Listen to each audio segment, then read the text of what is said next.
والسلام على سيد المرسلين وعلى آله وصحبه أجمعين. أما بعد فأعوذ بالله من الشيطان الرجيم. بسم الله الرحمن الرحيم. وما محمد إلا رسول قد خلت من قبله الرسل أفإن مت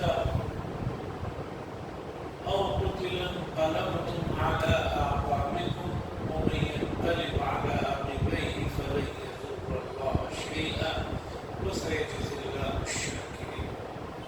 قال صلى الله عليه وسلم: اللهم في الرفيق الأعلى. وقال: إن للموت لسكرات، أو كما قال صلى الله عليه وسلم.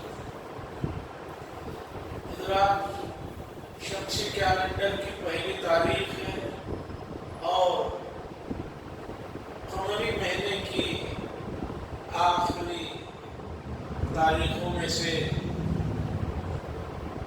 یہ تاریخ ہے، اور جیسے کہ معمول ہے کہ مہینے کی پہلی مجلس میں کچھ موضوعات جو اہم اور ضروری ہے جس کی طرف توجہ دلانا ہے اس کی طرف کچھ باتیں آتی ہیں.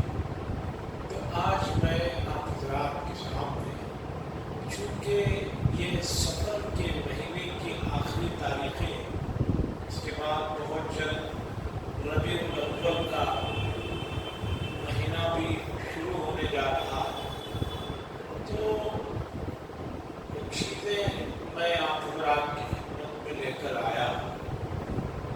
خاص طور پر رسول اللہ صلی اللہ علیہ وسلم کے آخری ایام اس دنیا میں کس طرح کے رہے، کس طرح کے حالات رہے، اور آپ کی وفات سے جڑے ہوئے کچھ چیزیں، اور اس کے بعد کی کچھ چیزیں آپ کی خدمت میں لے کر آیا. رسول اللہ صلی اللہ علیہ وسلم ربیع الاول کے مہینے میں آپ کا وصال ہوا، یہ طے شدہ بات ہے. اور یہ بھی طے شدہ بات ہے کہ پیر کا دن تھا جس میں رسول اللہ صلی اللہ علیہ وسلم کی وفات. وقت کون سا تھا؟ بعض حضرات کہتے ہیں کہ چاشت کا وقت ہے، اور بعض کہتے ہیں کہ زوال سے تھوڑی دیر پہلے کا وقت ہے. اب چاشت اور زوال میں کوئی زیادہ گیپ تو ہوتا نہیں ہے، تو اس لیے سمجھیے کہ چاشت اور زوال کے وقت میں رسول اللہ صلی اللہ علیہ وسلم کا وصال. تاریخ کون سی تھی؟ دن تو طے ہے کہ پیر کا دن تھا، پیر کا دن تھا. یہ بھی طے ہے کہ ربیع الاول کا مہینہ تھا. تاریخ میں البتہ مورخین کے درمیان میں اختلاف ہے کہ کون سی تاریخ تھی، 13 تھی، 12 تھی، 11 تھی. اکثر حضرات 12 ربیع الاول کی تاریخ مانتے ہیں، لیکن پریکٹیکل طور پر جب اس چیز کو دیکھا جاتا ہے تو 12 ربیع الاول کو پیر کا دن نہیں بیٹھتا ہے. ذرا توجہ سے سنیں، علمی بحث. کیوں؟ اس لیے کہ رسول اللہ صلی اللہ علیہ وسلم جو آخری حج آپ نے کیا، حجۃ الوداع، اس میں 9ویں تاریخ میدان عرفات کی جو تاریخ تھی وہ جمعہ کا دن تھا. متفق بات ہے، سب کو معلوم ہے کہ حضور صلی اللہ علیہ وسلم کا آخری جو حج ہے، حجۃ الوداع، اس میں 9ویں تاریخ جمعہ کا دن تھا. یہ ذی الحجہ کا مہینہ ہے. ذی الحجہ کے بعد محرم، صفر. ذی الحجہ کا آخری، محرم، صفر. اب اگر ان تینوں مہینوں کو آپ بعد میں بیٹھ کر کاپی پین لے کر دیکھ سکتے ہیں، ان تینوں مہینوں کو آپ 30 کا مہینہ مان کر چلیں.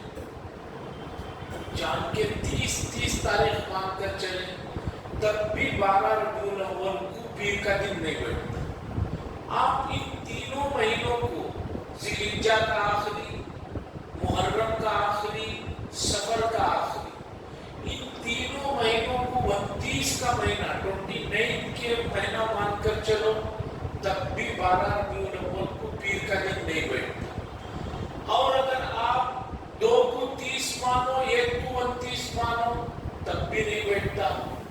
2 کو 30 یا 2 کو 29، 1 کو 30 مانو، تب بھی 12 ربیع الاول کو پیر کا دن نہیں بیٹھتا۔ تو یا تو آپ کو ماننا پڑے گا کہ وہ 11 تاریخ تھی یا 13 تاریخ تھی، بہرحال دن متعین ہے، پیر کا دن مہینہ متعین ہے، اور وقت چاشت اور زوال کے درمیان کب رہتا ہے، بروز پیر۔ مرض الوفات، جس بیماری میں رسول اللہ صلی اللہ علیہ وسلم کا وصال ہوا، اس کی کچھ تفصیلات اور رسول اللہ صلی اللہ علیہ وسلم کے آخری احوال کو بحیثیت امتی ہونے کے ہمیں جاننا ضروری ہے۔ ہمیں معلوم ہونا چاہیے کہ جس نبی کے واسطے سے، وسیلے سے ہم دعائیں مانگتے ہیں، جن کا نام ہم نمازوں میں، تشہد میں جن پر درود بھیجتے ہیں، اور جن پر کامل ایمان اور ان سے اعلیٰ درجے کی محبت ہمارے ایمان کے لیے ضروری ہے، تو یہ پن ٹو پن چیزیں معلوم ہونا چاہیے۔ اور اللہ کا بڑا کرم ہے، بڑا فضل ہے کہ حضرات محدثین نے اور اس سے پہلے حضرات صحابہ نے ہمیں پن ٹو پن تفصیلات کو جو ہے ہمارے تک پہنچایا۔ یہ جو سفر کا مہینہ ہے، رسول اللہ صلی اللہ علیہ وسلم اسی مہینے میں آخری تاریخیں تھی، چہارشنبے کا دن تھا، رات میں تہجد سے پہلے آپ اٹھے ہیں، اٹھ کر آپ نے اپنے غلام سے کہا کہ مجھے بقیع قبرستان، آپ نے دیکھا کہ روضے سے بقیع قبرستان کوئی زیادہ دور نہیں ہے، بقیع الغرقد جو قبرستان ہے مدینہ منورہ میں، آپ نے اپنے غلام سے فرمایا کہ میں اہل بقیع کے مغفرت کے لیے دعا کرنا چاہتا ہوں، مجھے لے کر چلو۔ ساتھ میں وہ غلام بھی آئے، آپ بقیع الغرقد میں گئے اور مرحومین کے لیے دعائے مغفرت کی۔ واپس آپ تشریف لائے تو آنے کے بعد آپ کے سر میں درد جو ہے شروع ہوا، اور یہ درد جو ہے بڑھتا چلا گیا، جو مرض الوفات تک رہا مسئلہ طبیعت کا۔ کتنی عجیب بات ہے، حضور صلی اللہ علیہ وسلم سفر کے مہینے میں بیمار ہوتے ہیں آخری تاریخوں میں، اور وہ دن ہے چاشنبے، اور امت کی لا علمی کا عالم دیکھیے کہ بعد میں ظالموں نے جس دن رسول اللہ صلی اللہ علیہ وسلم بیمار ہوئے اسی دن کو یہ بتایا کہ حضور صلی اللہ علیہ وسلم بیمار ہو کر اچھے ہوئے، اور آپ جو ہے باہر سیر و تفریح کو گئے، ہریالی کھودنے کے لیے گئے۔ گاؤں دیہاتوں میں جہاں جہالت ہے، سفر کی جو آخری بدھ ہے، آخری جو چاشنبہ ہے، اس کا نام ہی آخری چاشنبہ ہے۔ بعض جگہ نہیں ہے یہ بدعت، لیکن ہمارے دیار میں، ہمارے علاقوں میں آخری چاشنبے کو اس دن جو ہے پورے لوگ باہر گھومنے پھرنے نکل رہے ہیں، اور اس دن فقیر احباب مانگنے والے انڈے اور چاول سے نیچے تو مانگتے ہی، یہاں کم ہے، دوسرے علاقوں میں بنگلور کے طلب میں دیکھو، اس دن فقیر کہتے ہیں کہ آج تو انڈا اور چاول ہی چاہیے، اور کہتے ہیں کہ حضور اس دن اچھے ہو کر گھومنے پھرنے گئے۔ کس نے بتایا؟ جس دن حضور بیمار ہوئے ہیں، لوگوں نے اسی دن کو جشن کا منا لیا۔ یہ سب رسول اللہ صلی اللہ علیہ وسلم اور مسلمانوں سے چلنے والوں کی سازشیں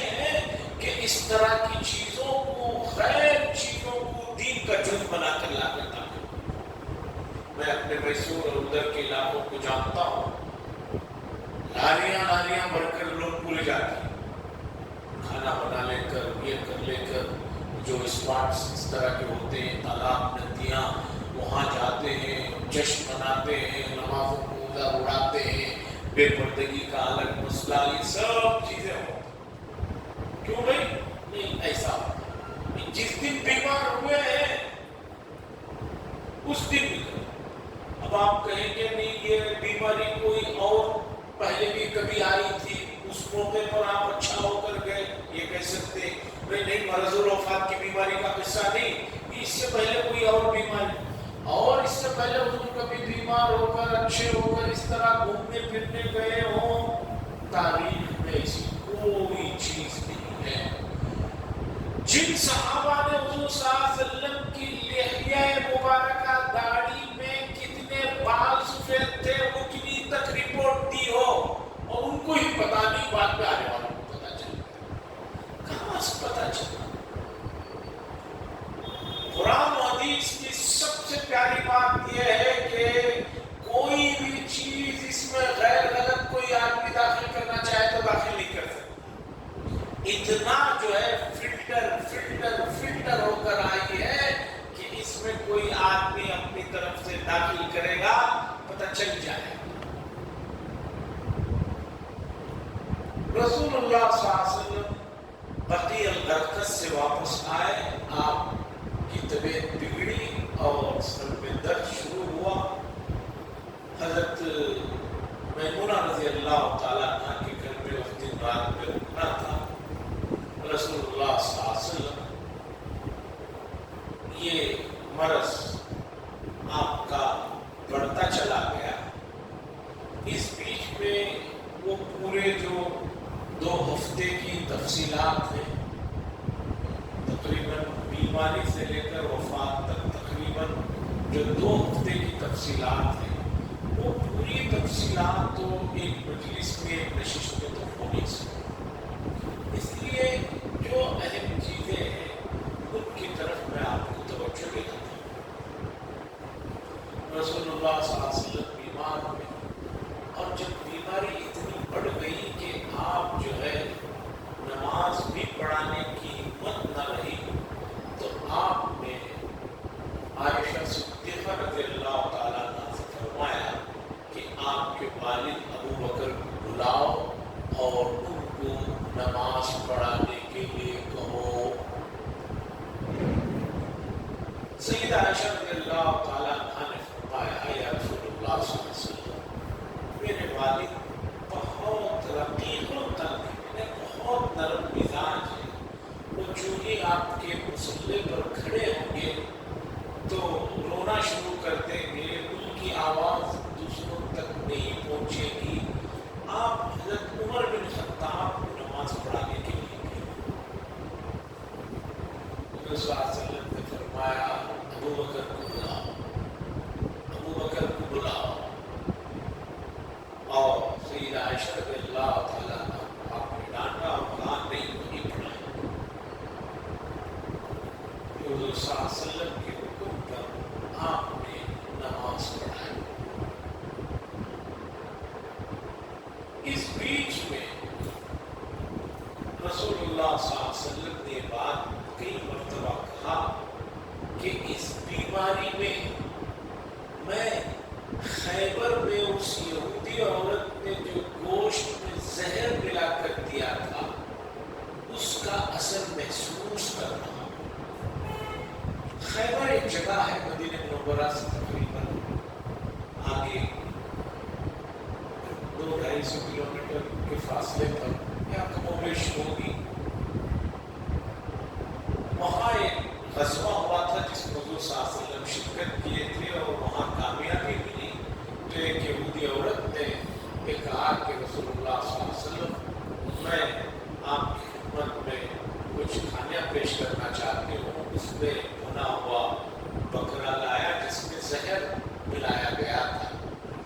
ایک صحابی تو کھائے تو ان کا انتقال بھی ہو گیا۔ حضرت صدیق اکبر حضور صلی اللہ علیہ وسلم نے شاید ایک کھایا، حضرت جبریل علیہ السلام کے بتانے پر تھوک دیا، لیکن اس کا اثر بھی رسول اللہ صلی اللہ علیہ وسلم کہتے ہیں کہ مرض الوفات میں میں اس زہر کے اثر کو محسوس کرتا ہوں۔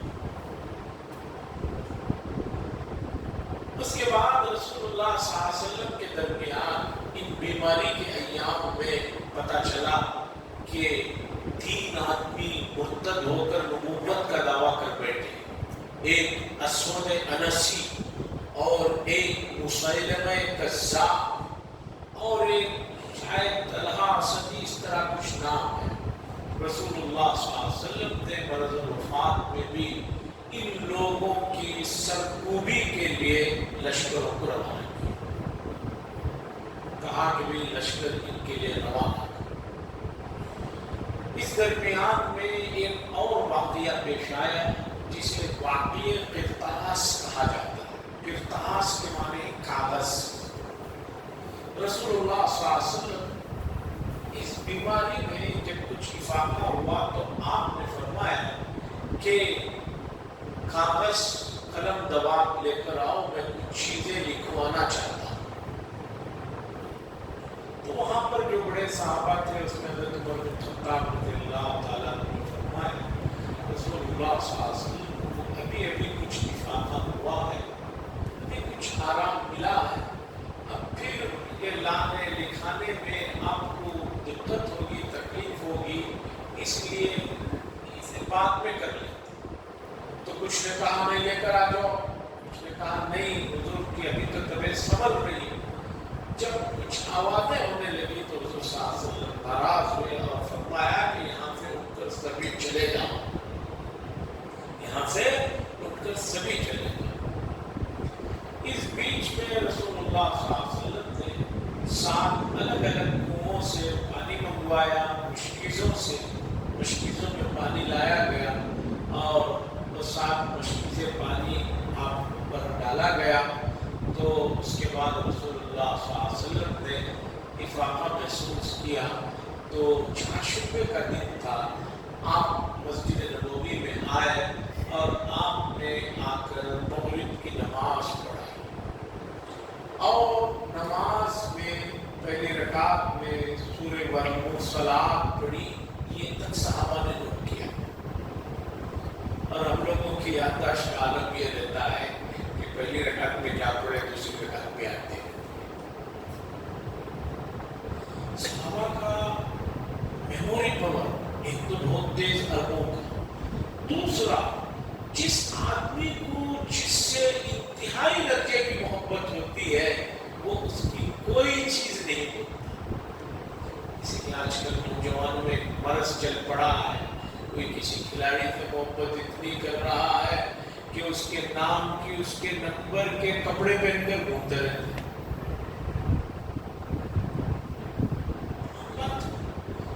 چھوٹی چھوٹی چیزیں بتائیں، یہ برانڈ ان کا ہے، یہ چیز ان کی ہے۔ تو صحابہ کو حضور سے جس درجے محبت تھی انہوں نے ہر چیز نوٹ کر کے بتائی۔ اس درمیان میں رسول اللہ صلی اللہ علیہ وسلم نے یہ بات بتائی کہ مغرب کی نماز پڑھائی آپ نے، چاشوبے کا دن تھا غالباً کو، اس کے بعد آپ نے خطبہ دیا اور لوگوں کو کچھ نصیحتیں فرمائی اور اس کے بعد انصار اور صحابہ کی دونوں حضرات کی تعریف فرمائی۔ اور پہلے مسجد نبوی جو قدیم مسجد نبوی ہے وہ سمجھانا ذرا مسئلہ ہے۔ اس میں کیا ہوتا تھا، بازو گھر لگے ہوئے تھے، دروازہ کھول کر لوگ مسجد نبوی میں ڈائریکٹ آ جاتے تھے۔ تو رسول اللہ صلی اللہ علیہ وسلم نے اس خطبے میں فرمایا سَدِّرُوا كُلَّ خَوْفَةٍ إِلَّا خَوْفَةَ أَبِي بَكْرٍ۔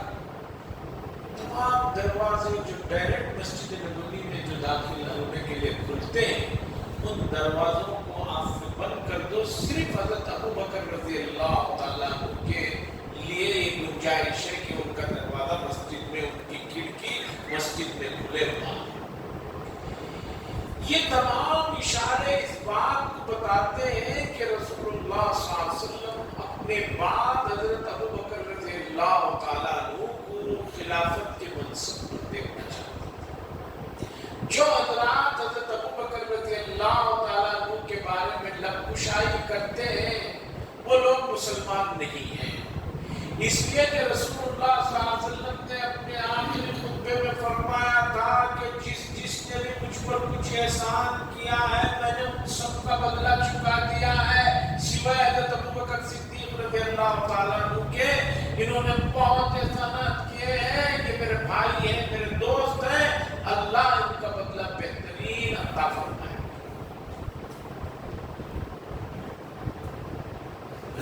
اسی درمیان میں رسول اللہ صلی اللہ علیہ وسلم بار بار پوچھتے کہ آج میری باری کس کے گھر میں رہے، چونکہ رسول اللہ صلی اللہ علیہ وسلم ہر اہلیہ کے گھر میں ایک دن رہتے تھے۔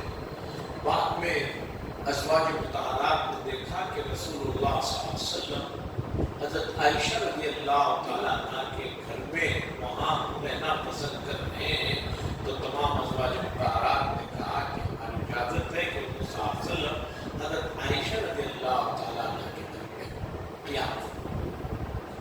چونکہ رسول اللہ صلی اللہ علیہ وسلم نے فرمایا تھا، اتفاق کے بعد یہ بھی ایک مسئلہ تھا کہ رسول اللہ صلی اللہ علیہ وسلم کو کہاں تدفین کیا جائے، آپ کو کس جگہ آپ کی تدفین ہو، تو اس موقع پر وہ بات آئی کہ رسول اللہ صلی اللہ علیہ وسلم نے فرمایا تھا اللہ جس نبی کو وفات جس جگہ میں دیتے ہیں وہی جگہ ان کی تدفین کے لیے ہوتی ہے، تو رسول اللہ صلی اللہ علیہ وسلم اس وقت جہاں آرام فرما ہے وہ حضرت عائشہ رضی اللہ تعالیٰ عنہ کا حجرہ تھا، وہی آپ کی وفات ہوئی، وہی آپ کی تدفین۔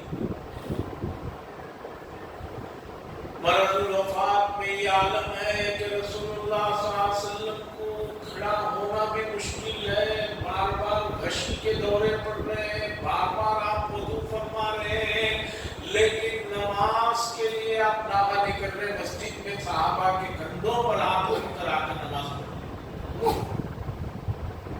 اب تو عالم یہ ہے کہ لوگ نماز تندرست رہتے ہیں تو تھوڑا بہت پڑھ لیتے ہیں، جہاں تھوڑا کچھ مسئلہ ہوا تو سوچتے ہیں کہ بھئی نماز کوئی مسئلہ۔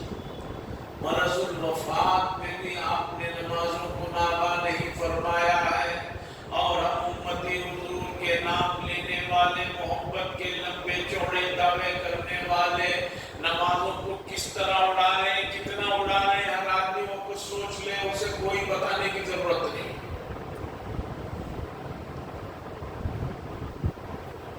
اس بیچ رسول اللہ صلی اللہ علیہ وسلم چاشمے کے دن جو مغرب پڑھائی تھی، اس کے بعد آپ کی طبیعت پھر عشاء کے وقت میں بگڑ گئی، پھر یہ آپ کی آخری نماز ہوئی جو آپ نے پڑھائی، اس کے بعد صحابہ نے خود نمازیں پڑھی۔ اس درمیان میں بہت ساری چیزیں ہوتی رہی، رسول اللہ صلی اللہ علیہ وسلم دو تین چیزوں کی طرف بہت توجہ دلاتے رہے۔ ایک تو آپ غلاموں کے مسئلے کے سلسلے میں، جو غلامیت کے مسئلے ہیں، جن کے پاس غلام ہیں ان کی طرف توجہ دلاتے رہے، اور عورتوں کے حقوق کی طرف توجہ دلاتے رہے، عورتوں کے حقوق کی طرف توجہ دلاتے رہے۔ اللہ کے نبی نے فرمایا یہ عورتیں تمہارے پاس جو ہیں یہ اللہ کے کلمے کی وجہ سے حلال ہو کر تمہارے پاس ہیں، ان کا خیال رکھنا، ان کا خیال رکھنا۔ بڑی شدت سے آپ نے اس مسئلے کی طرف توجہ دلائی،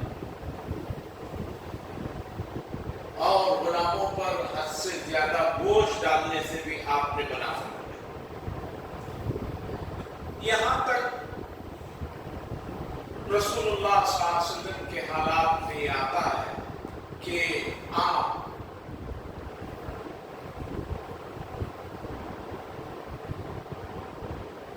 اتوار کے دن، پیر کو وفات ہو رہی ہے، اتوار کے دن حضرت صدیق اکبر نماز پڑھا رہے تھے، رسول اللہ صلی اللہ علیہ وسلم آ کر بائیں طرف بیٹھے، بقیہ نماز آپ نے پڑھائی، یہ آخری نماز تھی۔ اس کے بعد پیر کے دن صبح رسول اللہ صلی اللہ علیہ وسلم کے پاس صحابہ خاص طور پر صدیق اکبر آئے، آ کر انہوں نے دیکھا تو حضور صلی اللہ علیہ وسلم کی طبیعت اچھی نظر آ رہی تھی، آپ قدرے سکون تھے۔ سیدہ عائشہ نے بھی فرمایا کہ طبیعت بہتر ہے، تو صدیق اکبر رضی اللہ تعالیٰ نے کہا ایک گھر ایک اہلیہ کا مسجد نبوی کے پاس ہی گھر تھا اور ایک اوالی بول کر ایک محلہ، آج بھی اس نام سے محلہ مدینہ منورہ۔ اوالی میں ایک فیملی حضرت صدیق اکبر کی رہتی تھی، تو انہوں نے کہا کہ میں آج وہاں جانا چاہتا ہوں۔ سید عائشہ نے بھی فرمایا حضور کی طبیعت بہتر ہے۔ دوسرے صحابہ بھی آئے، دیکھے، ان کو تسلی ہوئی، سب لوگ جو ہے منتشر ہوئے۔ اس کے تھوڑی دیر کے بعد غشی کا عالم نظام رسول اللہ صلی اللہ علیہ وسلم میں شروع ہوا۔ سیدہ عائشہ رضی اللہ تعالیٰ عنہ کے گود میں آپ کا سر تھا اور آپ اوپر کی طرف دیکھ رہے تھے اور یہ فرما رہے تھے اللہم فی الرفیق الاعلی، اللہم فی الرفیق الاعلی۔ حدیث میں آتا ہے کہ اللہ تعالیٰ انبیاء کی روح قبض کرنے سے پہلے ان کے جو مقامات جنت میں ہیں ان کو دنیا ہی میں دکھاتے ہیں۔ اللہ کے نبی صلی اللہ علیہ وسلم کہ میں رفیق اعلیٰ میں آنا چاہتا ہوں، اس چیز کو دیکھنا چاہ رہے تھے، تو اس کے بعد آپ نے یہ بھی فرمایا ان للموت لسکرات، موت کے لیے بڑی شدتیں ہیں۔ موت سے پہلے جو مزاح کا عالم ہے اس میں بڑی شدتیں ہیں، بڑی شدتیں۔ اس کے بعد حضرت عائشہ رضی اللہ تعالیٰ عنہ کے بھائی حضرت ابوبکر کے فرزند حضرت عبدالرحمن ابن ابوبکر بھی آ گئے، تو حضور صلی اللہ علیہ وسلم نے بار بار ان کی طرف دیکھا تو سیدہ عائشہ رضی اللہ تعالیٰ عنہ مسواک کی طرف دکھایا تو حضور نے اشارہ کیا، تو سیدہ عائشہ رضی اللہ تعالیٰ عنہ فرماتے ہیں میں نے مسواک لی، حضور تو کمزور ہو گئے تھے، میں نے اپنے منہ سے چھپا کر حضور صلی اللہ علیہ وسلم کو مسواک لی، آپ نے مسواک فرمایا۔ محدثین نے لکھا ہے کہ مسواک بڑی عظیم دولت ہے۔ جو آدمی مسواک کی پابندی بھی کرتا ہے، اہتمام کرتا ہے، آخری وقت میں کلمہ اسے نصیب ہوتا ہے۔ چونکہ اللہ کے دربار میں جا رہے ہیں تو منہ کو پاک صاف کر رہے ہیں۔ آج منہ کی پاکی صفائی کے سلسلے میں بیان کرنا ایسا ہے بہت سے لوگ اس سے ناراض ہو جاتے ہیں، اس لیے کہ اسموکنگ عام ہوتی چلے جا رہی ہے، اسے لوگ گناہ ہی نہیں سمجھتے ہیں۔ اس کے بعد اسموکنگ کے علاوہ جو چیزیں ہیں چاپنے کے، اسے آپ جو بھی کہیں، گٹکا کہیں، جو بھی چیزیں ہیں، جس آدمی کو ان گندی چیزوں کی عادت نہیں ہے، کوئی کھا کر یا پی کر آ کر نماز میں اس کے سامنے کھڑا ہو جائے، اس پر کیا قیامت گزرتی ہے اسی کو معلوم۔ لوگ کلی کر کے آ جاتے سوچتے ہیں کلی کرنے سے مسئلہ ہو گیا، اور دوسرا ہمارے یہاں ایک مسواک لیتے ہیں تو وہ سال 1.5 سال تک چلتی ہے، وہ سوکھی مسواک سے بھی بدبو نہیں جاتی۔ مسواک گیلی ہو 5 دن 8 دن 15 دن میں بدلا جائے تب وہ کچھ کام کرتی ہے۔ ہمارے یہاں ہر مسلی اپنی مسواک مسجد میں رکھا ہوا ہے، وہ ایک بار لے لیتے ہیں موٹی مسواک، سالوں ختم نہیں ہوتی، اس سے آپ مسواک کیجئے، بو جاتی نہیں ہے۔ عربوں کو آپ نے دیکھا ہوگا کہ پہلی صف میں کھڑے ہوئے اقامت ہو رہی ہوتی ہے تب بھی مسواک کرتے ہیں۔ ہمارے لوگ پوچھتے ہیں اس وقت کرے تو دھوکا جاتا ہے، وہ آپ کو آ جاتا ہے، آپ اگر عادت بنا لیں گے تو آپ کو بھی نہیں آئے، آپ کو بھی نہیں آئے۔ تازی مسواک، تو تازی مسواک حضور صلی اللہ علیہ وسلم انتقال کے وقت سیدہ عائشہ چھپا کر دیتی ہیں، آپ نے جو ہے مسواک کیا۔ اس کے بعد آپ اوپر کی طرف دیکھ رہے تھے، پھر رفیق الاعلیٰ، پھر رفیق الاعلیٰ، اور نماز کے سلسلے میں اہتمام کا حکم دے رہے تھے، اور اسی طرح عورتوں کے حقوق کے سلسلے میں بات کر رہے تھے، اور غلاموں پر بوجھ ہلکا کرنے کے سلسلے میں بات کر رہے تھے۔ اسی درمیان میں رسول اللہ صلی اللہ علیہ وسلم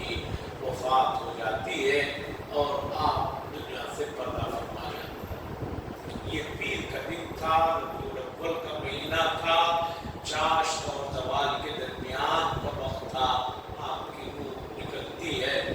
صحابہ تو ابھی نکلے تھے، صبح کے بھی تقریباً سدھر گئی ہے، پھر پتہ چلتا ہے، پھر پتہ چلتے ہی جو کوہرام مچا ہے، غموں کے جو پہاڑ صحابہ پر ٹوٹے ہیں، لوگ اپنے اوسان میں نہیں ہیں۔ حضرت عثمان رضی اللہ تعالیٰ مسجد نبوی کے کونے میں بیٹھے ہیں، رو رہے ہیں، ان کو کچھ پتا نہیں۔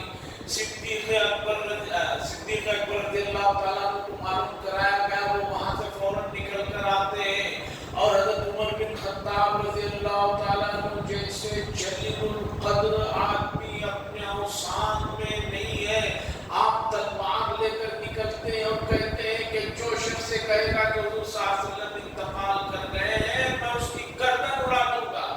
آپ تو اللہ کے پاس جو ہے خصوصی ملاقات کے لیے گئے ہوئے ہیں، ادھر سے ادھر پھر رہے ہیں، ادھر سے ادھر پھر رہے ہیں۔ سب کا حال یہ ہے، اور صحیح منظر کشی تو بہت مشکل ہے کرنا، یہاں تک کہ صدیق اکبر رضی اللہ تعالیٰ عنہ آئے اور آ کر اندر کمرے میں تشریف لے گئے، حضور صلی اللہ علیہ وسلم کی پیشانی مبارک کو بوسہ دیا، اور آ کر مسجد نبوی کے منبر پر کھڑے ہوئے اور کہا بیٹھ جاؤ سب لوگ۔ اس کے بعد آپ نے یہ آیت پڑھی جو میں نے آج پڑھی، چوتھے پارے کی یہ آیت، وَمَا مُحَمَّدٌ إِلَّا رَسُولٌ قَدْ خَلَتْ مِن قَبْلِهِ الرُّسُلُ۔ محمد صلی اللہ علیہ وسلم تو اللہ کے ایک رسول ہیں، قَدْ خَلَتْ مِن قَبْلِهِ الرُّسُلُ، اس سے پہلے بھی رسول گزرے ہیں۔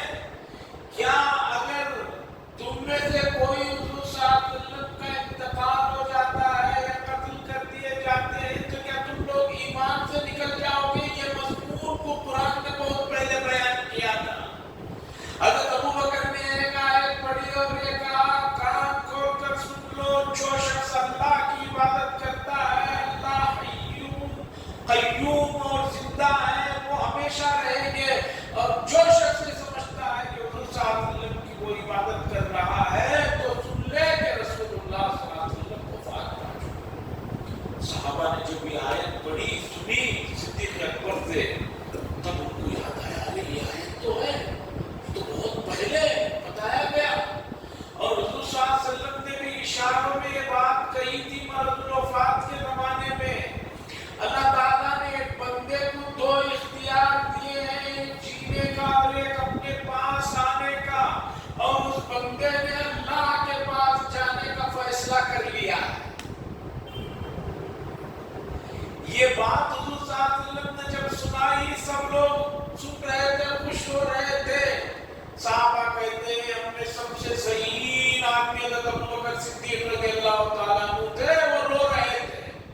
لوگوں نے کہا بھئی بڑے میاں کو کیا ہو گیا ہے؟ حضور ایک بات، ایک صاحب کا قصہ سنا رہے ہیں اور یہ رو رہے ہیں۔ جب حضور کا انتقال ہوا تو صحابہ نے کہا کہ ابوبکر صدیق وہ ہیں جنہوں نے حضور صلی اللہ علیہ وسلم کی بات سے مسئلے کو سمجھ لیا۔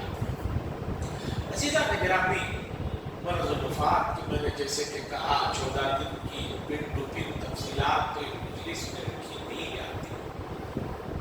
ضرورت اس بات کی ہے کہ ہم رسول اللہ صلی اللہ علیہ وسلم سے محبت کرنے کا زبانی دعویٰ جو کرتے ہیں اسے عمل میں بھی لے کر آئے، عمل میں لے کر آئے، اور عمل میں اس طرح لائے کہ اللہ کا نام لے کر اس سے مدد چاہتے ہوئے کوشش کریں کہ ہر چیز میں ہم سنت کا اتباع کریں، اس لیے کہ سنت کے اتباع کے بغیر کوئی آدمی کامیاب نہیں ہو سکتا، کوئی حضور کے قریب نہیں پہنچ سکتا، میدان محشر میں شفاعت کا حقدار نہیں ہو سکتا۔ اور رسول اللہ صلی اللہ علیہ وسلم کی زندگی کے جو احوال ہیں ان کو جانیں، گھروں میں ماحول بنائیں۔ بچوں سے تھوڑی دیر کے لیے آپ موبائل چھین لیں اور چھین کر ان کو 5-10 منٹ، زیادہ نہیں بولوں گا، 10 منٹ، 7 منٹ، 5 منٹ سیرت سے متعلق اللہ کا فضل و کرم ہے، عربی کے بعد سب سے زیادہ مواد، سب سے زیادہ ریٹنگ میں کتابیں ہماری اردو زبان میں۔ سیرت کے واقعات کو سنا ہے اور صحابہ کے واقعات کو سنا ہے، حضور کی تفصیلات کو، جیسے صحابہ نے بالوں تک کی تفصیلات کو ہمارے پاس بتایا، وہ تفصیلات کو لائیں۔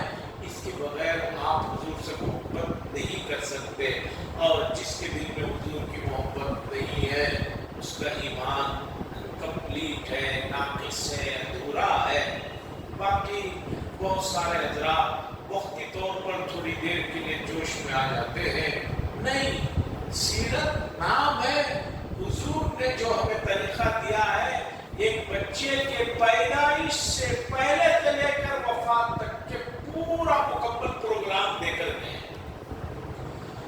جس نبی نے نکاح کے بعد پہلی مرتبہ دلہن سے جو ملاقات ہوتی ہے، اس کی پیشانی پر ہاتھ رکھ کر کیا پڑھنا، یہ دعا تک بتائی ہو، حالت عمل میں کیسے رہنا ہے، اور حالت عمل میں بچے کو شیطان کے چوکوں سے کیسے حفاظت کرنا، اس کے لیے تک دعائیں بتائی ہو، تو کون سا موقع ہے جس کے لیے حضور نے کوئی گائیڈنگ نہیں کی؟ ایک کوئی چیز ایسی بتائیے کہ حضور نے اس سلسلے میں گائیڈنگ نہیں کی۔ ہر چیز میں گائیڈنگ کی ہے، ہمیں ضرورت ہے اس چیز کی طرف توجہ دینے کی۔ مجھے امید ہے آنے والے ربیع الاول کے مہینے میں جو تھوڑا بہت امت میں جوش پیدا ہوتا، اس جوش کو برقرار رکھیے، اسے کنٹینیو کیجیے۔ ایک دن آپ معمولی ورزش بھی کر کے آپ کے مسلس نہیں بن سکتے، ایک دن خوشی میں آ کر آپ آدھا لیٹر شراب پی لیں گے تو آپ پہلوان نہیں بن جائیں گے۔ تھوڑا تھوڑا کیجیے، کنٹینیو کیجیے، انشاءاللہ اس کے برکات، اس کے ثمرات آتے ہیں۔ اللہ سے دعا فرمائے، اللہ تبارک و تعالیٰ رسول اللہ صلی اللہ علیہ وسلم سے بے انتہا ہمیں محبت نصیب فرمائے، اور آپ کے طور طریقوں کو خاص طور پر گھروں میں اس ماحول کو بنانے کی توفیق نصیب فرمائے۔ وآخر دعوانا الحمدللہ رب العالمین، الحمدللہ رب العالمین، والعاقبۃ للمتقین، والصلاۃ والسلام علی سید المرسلین وعلی آلہ وصحبہ اجمعین۔ اللهم انا نسألك من خير ما سألك منه نبيك وحبيبك محمد صلى الله عليه وسلم، ونعوذ بك من شر ما استعاذ منه